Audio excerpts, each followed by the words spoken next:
Hi again everybody, so another quick and dirty tutorial video this rainy bank holiday Monday.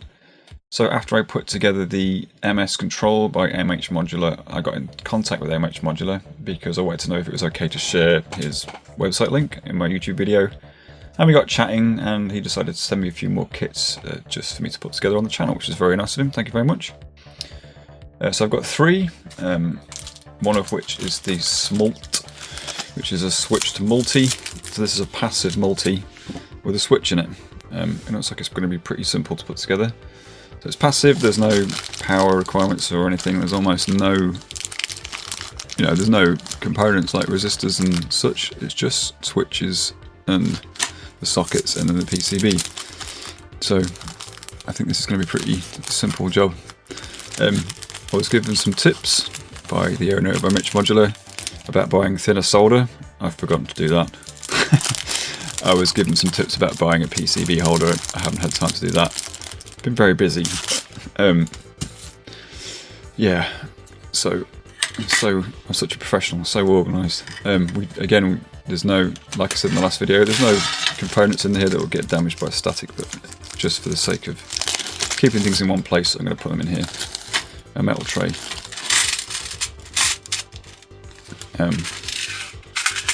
So we should have, mounting screws. We should have enough nuts to put nuts on the outside of the switches apparently. I also haven't got the knurled nut tool yet.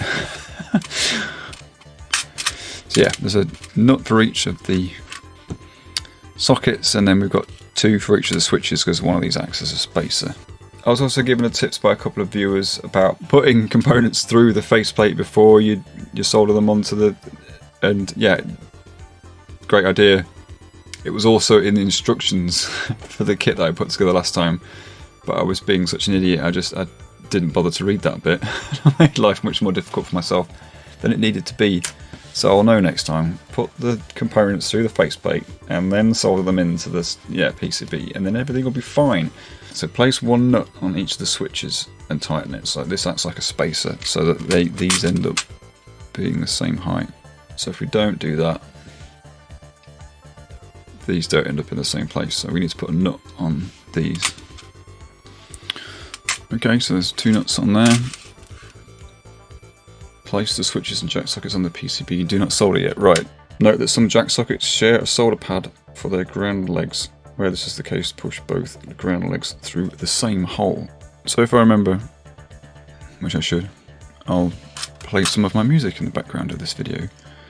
And it will be the stuff that I've got planned for an album. So that's what that was talking about. Two legs go through one hole and they face each other.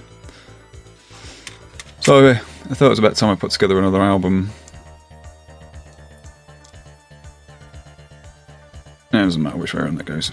Okay. Yeah, I thought it was about time I put together another album. It's been a few years since I released any music. It's just all stuff that's already out there on YouTube, but it's just nicely collected together and it'll be mastered. And obviously you won't have to watch adverts to listen to it. Not that anybody, I imagine, really comes back to my channel to listen to my music, but the last one I made was in lockdown and it was an ambient album. This is much more upbeat. I could have put the faceplate on these first, couldn't I? Oh well, let's just go with it. So the bottom socket, let's just have a look at the picture. Oh, I see, yeah, because there's smaller holes of the switches. Okay, got it, yeah. So the ambient album, I'm quite proud of that. That's up on Bandcamp, Pay As You Want, which you can find in the link that I always put in my videos. And then this one will be the same. I'm just going to, it's a Pay As You Want album, but I was thinking maybe there'd be enough to make, a normal length album, but actually I've got enough stuff to do like a double album. I struggle a bit with confidence in my own work as it is, but I'm quite proud of what I've made over the last few years. So what we're doing now, yeah, you just do them all up loosely, I guess, and then solder everything together. This is not going to take very long. I've got so much more to say in this video. I'm going to have to do another one just to talk about all the stuff that's been going on recently. I've had so much day job work to do. My day job as a joiner, carpenter and joiner, that I had to delay my side drum tutorial a little bit, which is a shame.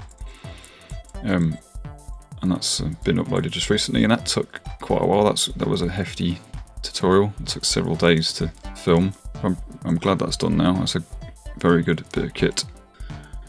I'm not even being biased when I say that. It's just a very well designed piece of kit. And then, yeah, you might have seen from my community YouTube post, I bought a Yamaha Reface DX finally. I've been looking to buy one for, well, forever. It's nearly 10 years since they came out, which is crazy. I didn't realise they'd been out that long. Total FM nerd, so I'm planning a general FM tutorial video about sound design, which will apply to any FM synth really, but I'm probably going to focus mostly on the Reface DX because it's very visual. You've got a screen that shows all the envelope shapes and feedback and all that stuff, and then it's also got an editor that you can see through Soundmondo. And then probably the Live and Mega synthesis, because it's quite hands-on as well compared to older, you know, Yamahas where everything's just done with like a single entry showing up on the screen and a single data entry slider. So all I've got to do now is blob the solder on the back of all that. That really isn't going to take very long. Oh, he says as it all starts to fall off. Oh god. Please don't fall off. There we go. Right, I'm going to do what I did last time. That. And solder the end to, and then make sure everything's lining up. So this solder is too big. I will get some more. This is mainly designed for strip board work, I think. It's all looking pretty good. Just solder along. So yeah, I'm getting a friend who's also in my band to sequence the album, because he's really good at deciding what order tracks should go in. I'm not. It's not really my strength. So that's Mark from Off the Beaten Tracks record shop in Louth. And then I'm getting it mastered, which is Tom at the Pump House recording studio, which is just around the corner from me. Oh yes, so I went to a car boot sale yesterday, by the way. It wasn't raining then. And bought myself another delay pedal for a £5, which is ridiculous. And also managed to find a guitar effects pedal power supply from the same guy for a £10. And I didn't even want to go. It was the missus's idea, so I'm glad I did. Trusty pliers. And just wang all these up, and once again try not to scratch the faceplate, which I probably will. Right, so this is a super easy build. Anyone that's never built a module before, this is probably a good place to start, because I mean, it doesn't get much simpler than that. You solder each of those in a row. Gets you used to putting these on. Yeah, and it's a useful thing. Everyone is multis. So that's good. We're done. Apart from we're just going to clean the back of that board again, get that flux off like we did last time. So I found last time using a toothbrush, so I'd recommend using your least favourite sibling's toothbrush. A little bit of iso propyl alcohol, which I need to order more of, and it just scrubs up really nicely. Just gets all the gunky flux off. Yeah, good. Right, let's pop it in. So I've got it set up in the rack here. You can see it's just a tiny little 2 HP strip. I've also got these little Eurorack indicators, which are just a jack plug with an LED in the end, so you can see what signal's coming through. Very useful. Also grabbed off eBay from someone that makes them, so I'll link to those.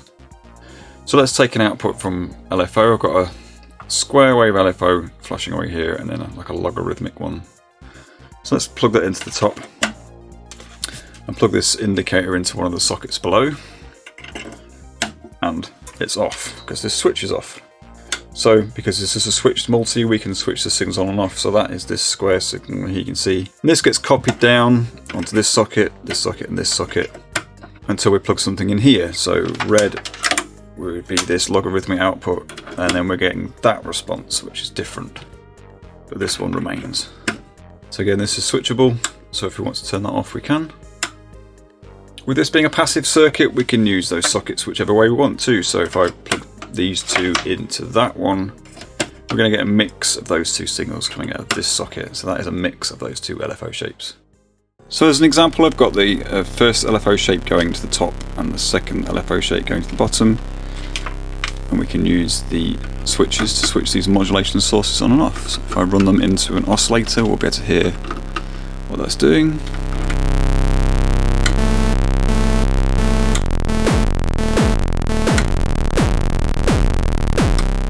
With the different signals being sent to the different oscillators as we want.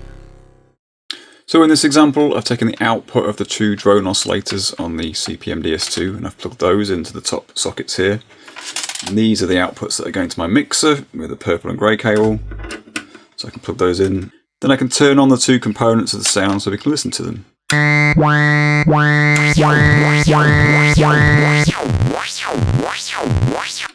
So we can use it for audio mutes during a performance or just to check parts of our sound during sound design. So in this example, I've got two sequences going. One of them is being fed to the neutron and the other to the east beast, sending CV. But our gate signals are running through the SMULT, so I can turn them on and off. So you can see I've got gate out here running to here, and the red cable goes to the east beast. So when I turn this on, that sequence will play. And there's a gate out signal running here to this socket, and the blue one goes in to the gate in on the neutron. So similarly, that will play.